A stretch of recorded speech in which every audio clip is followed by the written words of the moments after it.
Tu as aussi dit que ne plus jouer à l'enfant parfait. Qu'est-ce que tu veux exactement dire par cette phrase aussi? Quand on est enfant, on veut faire plaisir à papa, maman. En ayant l'attitude qui permet, selon nous, d'avoir l'amour de papa, maman. Donc on va se conformer, on va faire taire certaines parties de nous, on va faire naître d'autres parties de nous pour être l'enfant parfait que papa et maman veulent. L'enfant gentil, qui est sage, qui va faire des études. Mais au fond de nous, on n'est pas comme ça. C'est là que ça commence, le fait de se dénaturer. Et nos parents ne le font pas contre nous, ils ont subi la même chose avec leurs parents et ainsi de suite. On veut le meilleur pour nos enfants.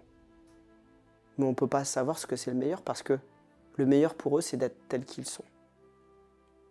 Et quand on est adulte, on continue de jouer à cet enfant parfait, à cet enfant qui veut avoir des bonnes notes, de plaire aux autres, de plaire à sa compagne, de plaire à ses enfants, de plaire à son patron, de plaire à ses clients, au lieu d'être simplement tel qu'on est.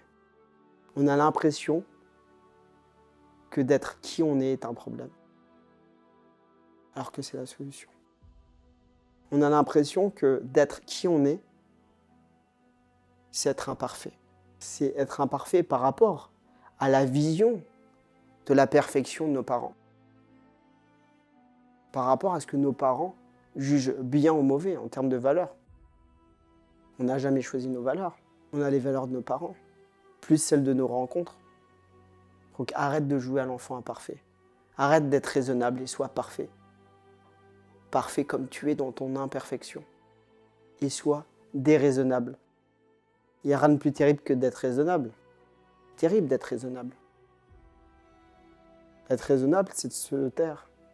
C'est de faire taire ses parties de soi. Sois déraisonnable. Pas parfait pour la société, pas parfait pour tes parents. Parfait comme tu es, d'être tel que tu es.